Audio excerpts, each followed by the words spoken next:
হযরত ইব্রাহিম আলাইহিস সালাম সম্পর্কে যদি আয়াতটা নাযিল হওয়া তামাম দুনিয়ার মানুষকে উদ্দেশ্য করা আয়াত দিয়ে, হে নবী, কোন নবীর জন্য, কোন ইমানদারের জন্য এটা জায়েজ না, শোভনীয় না, উচিত না যে কোন মুশরিক মারা গেলে তার জন্য আল্লাহর কাছে সে ক্ষমা চাবে, ইস্তিগফার করবে।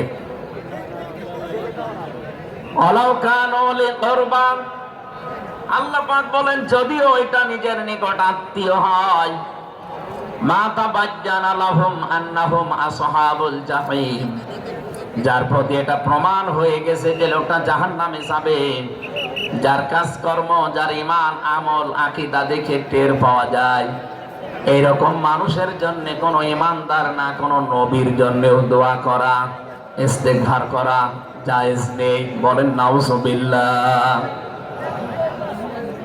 একজন নবীকে যদি আল্লাহ কথা বলতে পারেন, আমি আয়াতের ব্যাখ্যায় পড়েছি মুহাম্মদুর রাসূলুল্লাহ সাল্লাল্লাহু আলাইহি ওয়াসাল্লামের নিজের আপন চাচা আবু তালিব, এই লোকটা যখন মারা যাচ্ছিল, বিশ্ব নবী নিজে তার কাছে গিয়ে বললেন, ইয়া আম্মি আবি তালিব, কুল লা ইলাহা ইল্লাল্লাহ হাজ্জুল লাকা ইনদাল্লাহি ইয়াউমাল কিয়ামাহ, বুখারী শরীফের হাদিস। ডাক দিয়ে বললেন, হে চাচা, জোরে বলা লাগবে না, আওয়াজগুলো শুধু আমার কানের কাছে মুখটা নিয়ে আস্তে করে আপনি বলেন, লা ইলাহা ইল্লাল্লাহ, জোরে লা ইলাহা ইল্লাল্লাহ, লা ইলাহা ইল্লাল্লাহ, লা ইলাহা ইল্লাল্লাহ মুহাম্মাদুর রাসূলুল্লাহ। আপনি শুধু আল্লাহর একাত্মবাদের স্বীকৃতি দেন আমার কানের কাছে, রিসালাতের ঘোষণাটা দেওয়া লাগবে না, শুধু আল্লাহর ঘোষণাটা আমার কানের কাছে শোনান। কিয়ামতের দিন আমি আপনার জন্য আল্লাহর দরবারে ঝগড়া করে জান্নাতে নিয়ে যাব। পাশে যারা দাঁড়িয়ে ছিল তাদের কারণে লোকটা পড়তে পারে নাই, নবীজির মন খারাপ হয়ে গেল। সঙ্গে সঙ্গে সূরা কাসাসের 56 নাম্বার আয়াত নিয়ে ফেরেশতা জিবরাইল হাজির হয়ে গেছে। ইন্নাকা লা তাহদি মান আহবাবতা ওয়ালাকিন্নাল্লাহা ইয়াহদি মাইয়াশা ওয়া হুয়া আ'লামু বিল মুহতাদিন। আল্লাহ পাক বলেন, হে নবী, আপনি যাকে ভালোবাসেন, যাকে পছন্দ করেন, যাকে মনে করবেন আপনি হেদায়েত দেবেন না, আপনি পারবেন না, কারণ হেদায়েত আমি আল্লাহ আপনার হাতে দেইনি। হেদায়েত আমি আল্লাহ নিজের হাতে রেখে দিয়েছি।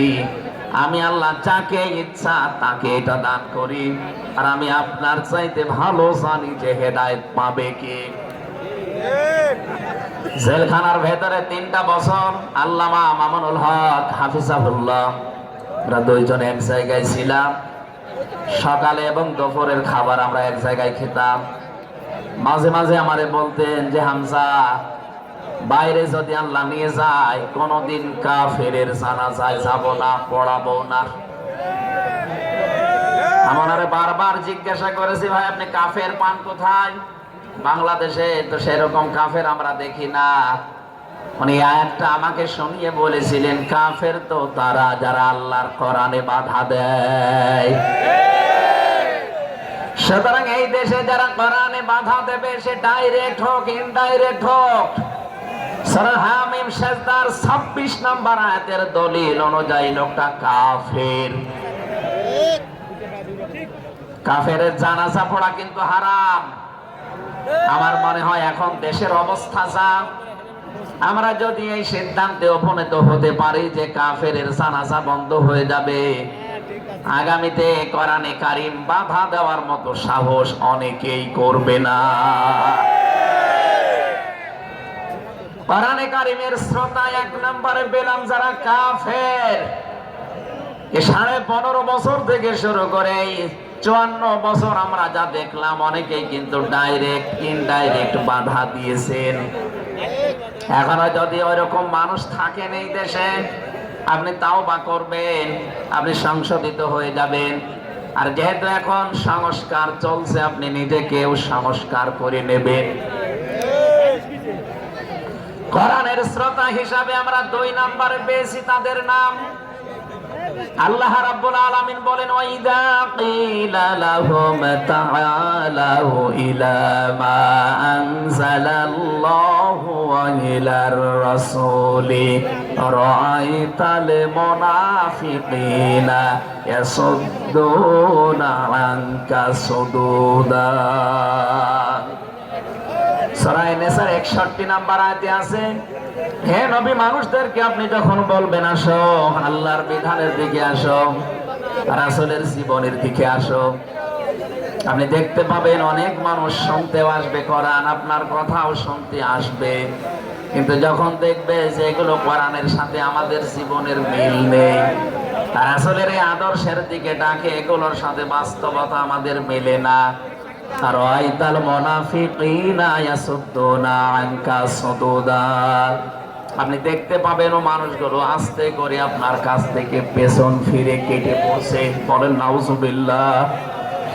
সুতরাং কোরআন শুনতে এসে যেগুলো যাদের জীবনে মিলবে না, এই মানুষগুলো যদি মন খারাপ করে, রাগ করে, যে কোনো কায়দায় চলে যেতে চান, আপনি মনে করবেন মুনাফিকের জার আপনার ভেতরে আছে।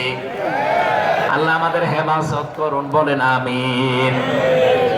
3 নম্বর শ্রোতার বর্ণনা পেয়েছি সূরা আনফালের 2 নম্বর আয়াতে। আল্লাহ পাক বলেন, ইন্নামাল মুমিনুনা আল্লাযীনা ইযা যুকিরাল্লাহু ওয়াজিলাত কুলুবুহুম ওয়া ইযা তুলিয়াত আলাইহিম আয়াতুহু যাদাতুহুম ঈমানা ওয়া আলা রাব্বিহিম ইয়াতাওয়াক্কালুন। চিৎকার করে বলেন আল্লাহু আকবার। আল্লাহ পাক বলেন, আমার দৃষ্টিতে তো কোরআনের শ্রোতা আসল এবং মুমিন তারা, যাদের সামনে আমার নাম উচ্চারণ হলে তাদের অন্তরাত্মা কেঁপে ওঠে, আমার আয়াতগুলো তাদের সামনে তেলাওয়াত হলে এই মানুষগুলোর ঈমান ভেতরে যা আছে এটা আরো বেড়ে যায়। এখানে যাদাতুহুম ঈমান আর ব্যাখ্যায় আমি দেখেছি, শরীরের পশমগুলো দেখবেন আপনি হঠাৎ খাড়া হয়ে যাবে, বাম স্তনের 2 আঙ্গুল নিচে একটা গোস্তের টুকরা আছে, ওটা কাঁপবে, কাঁপাকাঁপি করবে।